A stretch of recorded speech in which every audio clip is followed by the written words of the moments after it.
తెలంగాణ రాజకీయం ఇప్పుడు కాళేశ్వరం ప్రాజెక్టు చుట్టూనే తిరుగుతోంది. ఈ ప్రాజెక్టుపై కాంగ్రెస్ బీఆర్ఎస్ మధ్య మాటల యుద్ధం కొనసాగుతోంది.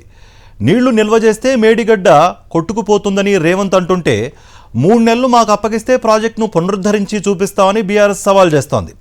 ప్రస్తుతం వర్షాభావ పరిస్థితులు నెలకొన్న నేపథ్యంలో కాళేశ్వరం ప్రాజెక్టుపై రేవంత్ సర్కార్ క్లారిటీ లేకుండా వ్యవహరిస్తోంది. కాళేశ్వరం అంశంపై ఆత్మరక్షణలో పడిన బీఆర్ఎస్కు రేవంత్ వైఖరి ఊపిరిపోస్తోంది. ఇదే అంశంపై ప్రముఖ జర్నలిస్ట్ కొమ్మినేని శ్రీనివాసరావు కామెంట్ చూద్దాం. తెలంగాణలో కాళేశ్వరం ప్రాజెక్టు వివాదం నిత్యం ఏదో రూపంలో కొనసాగుతూనే ఉంది. అది క్రమేపీ రాజకీయ రూపు దాల్చుతోంది. ఆ ప్రాజెక్టు నుంచి నీటి విడుదల వ్యవహారం కాంగ్రెస్ బీఆర్ఎస్ ల మధ్య మాటల యుద్ధానికి తెరదీసింది. ఒకవైపు వానలు అంతంత మాత్రంగా ఉండడం, మరోవైపు కాళేశ్వరం నుంచి గోదావరి జలాలు వస్తాయో రావో అన్న సందిగ్ధత గందరగోళంగా మారింది.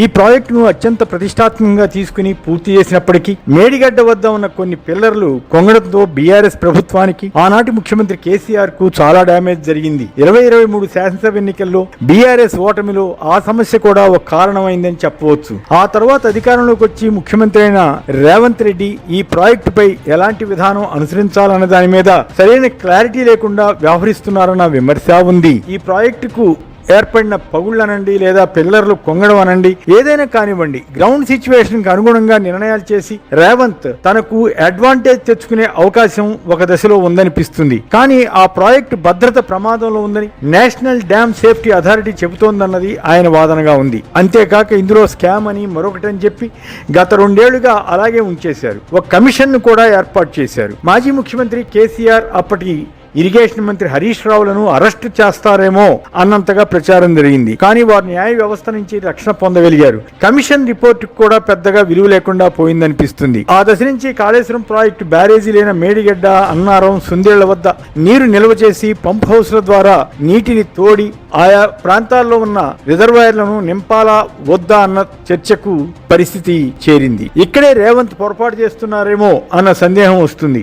బీఆర్ఎస్ వర్కింగ్ అధ్యక్షుడు కేటీఆర్ కన్నెపల్లి పంప్ హౌస్ వద్దకు వెళ్లి అక్కడ నీటిని లిఫ్ట్ చేయకపోతే తాము మోటార్లను ఆన్ చేస్తామని హెచ్చరించారు. తనకు ఇరిగేషన్ శాఖ మంత్రి పదవి అప్పగిస్తే 3 నెలల్లో బ్యారేజీలను బాగు చేయించి చూపుతానని హరీష్ రావు సవాల్ చేశారు. వీటికి ప్రతిగా రేవంత్ కూడా బదులిచ్చారు. అంతవరకు ఓకే. కానీ నిజానికి ఇంతదాకా రేవంత్ ప్రభుత్వం వెళ్లనిచ్చి ఉండాల్సింది కాదేమో అనిపిస్తుంది. ఒకవైపు వర్షాభావ పరిస్థితులు ఆయా జిల్లాలను ఇబ్బంది పెడుతున్నాయి. అందువల్ల వర్షాలు తక్కువగా ఉన్న ప్రాంతాలకు నీరు ఎలా ఇవ్వవచ్చా అన్న దానిపై ఆలోచన చేసి ఉండాల్సింది. కేసీఆర్ కట్టించినంత మాత్రాన కాళేశ్వరం ప్రాజెక్టు ఆయనదైపోదు. అలాగే గత ప్రభుత్వంపై ఆరోపణలు వచ్చినంత మాత్రాన ప్రస్తుతం కాళేశ్వరం ప్రాజెక్టుతో రేవంత్ కు సంబంధం ఉండకపోదు.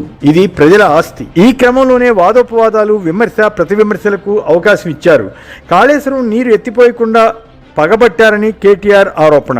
దీనికి బదులుగా కాళేశ్వరం దెబ్బతినడానికి కేసీఆర్ కారణమని, బీఆర్ఎస్ పాలనే ఇంత అధ్వాన పరిస్థితికి దారితీసిందని రేవంత్ చెబుతున్నారు. నీళ్లు ఉన్నంత మాత్రాన ఎత్తిపోయలేమని, నీటి నిల్వకు ఆ బ్యారేజీలు అనువు కాదని జాతీయ డ్యామ్ భద్రతా అథారిటీ చెబుతోందని, బ్యారేజీలు సురక్షితం కాదని కూడా ఆ సంస్థ తేల్చిందని రేవంత్ అంటున్నారు. అది నిజమే కావచ్చు. కానీ అందుకు ప్రత్యామ్నాయం ఏమిటో ఆలోచించకపోతే, రైతుల పొలాలకు నీరందించలేకపోతే, వర్షాలు సరిగా కురవకపోతే ఆ ప్రభావం అంతా తన ప్రభుత్వంపైనే పడుతుందన్న సంగతి ఆయన గుర్తించాలి.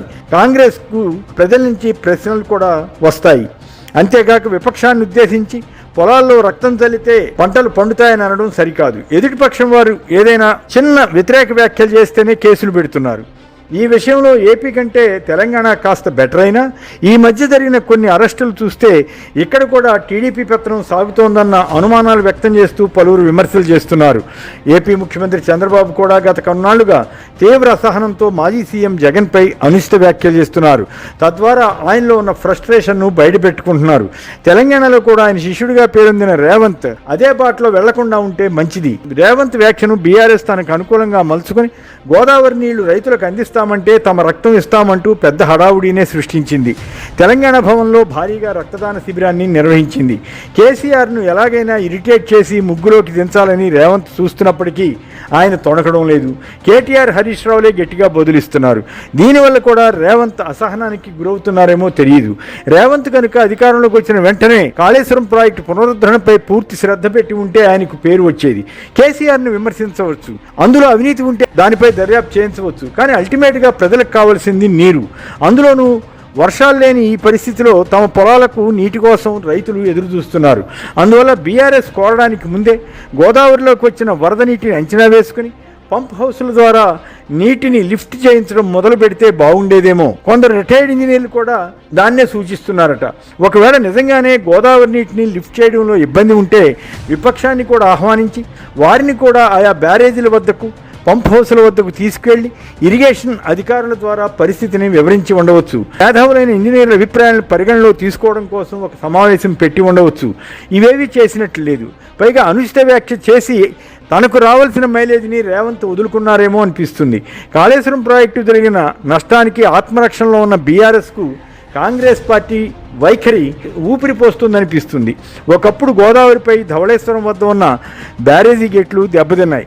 దాంతో ఉభయ గోదావరి జిల్లాలకు తీవ్ర సంక్షోభం వచ్చే పరిస్థితి ఆ రోజుల్లో ఏర్పడింది. ఆనాటి ముఖ్యమంత్రి జలగం వెంగళరావు స్వయంగా ధవళేశ్వరం వెళ్ళి అక్కడే మకాం వేసి ఆ గేట్లను బాగు చేయించడమో కొన్ని కొత్త గేట్లను బిగించడమో చేశారట. దానివల్ల ఆయనకు చాలా ఖ్యాతి వచ్చింది ఆ రోజుల్లో. 1986లో వచ్చిన భారీ వరదలకు గోదావరి రెండు వైపులా గట్లు పలు చోట్ల తెగిపోయాయి. ఆ నది వెంబడి ఉన్న జిల్లాలన్నీ మునిగిపోయాయి. అప్పటి ముఖ్యమంత్రి ఎన్టీఆర్ ప్రభుత్వం వెంటనే గోదావరి గట్లను పటిష్టపరిచే పని చేపట్టింది. అంతకు ముందున్న కాంగ్రెస్ ప్రభుత్వం నిర్లక్ష్యం కారణమని చెబుతూ కాలం గడపలేదు. ఇలాంటి అనుభవాలు మరికొన్ని కూడా ఉన్నాయి. కొన్ని ప్రమాదాలు జరుగుతుంటాయి. వాటిని ఎదుర్కొని ముందుకు పోవడంలోనే ప్రభుత్వ విజన్ కనిపిస్తుంది. కనుక ఇప్పటికైనా రేవంత్ రైతుల ప్రయోజనాలను దృష్టిలో ఉంచుకుని కాళేశ్వరంలోని నీటిని లిఫ్ట్ చేయడానికి ఏమాత్రం అవకాశం ఉన్నా దాన్ని వినియోగించుకుంటే మంచిది. పాజిటివ్ దృక్పథంతోనే రేవంత్ ముందుకు వెళితే ఆయనకు మైలేజ్ రావచ్చేమో. మరిన్ని అప్డేట్స్ కోసం ఛానల్ ను సబ్స్క్రైబ్ చేయండి. నోటిఫికేషన్స్ కోసం బెల్ ఐకాన్ పై క్లిక్ చేయండి.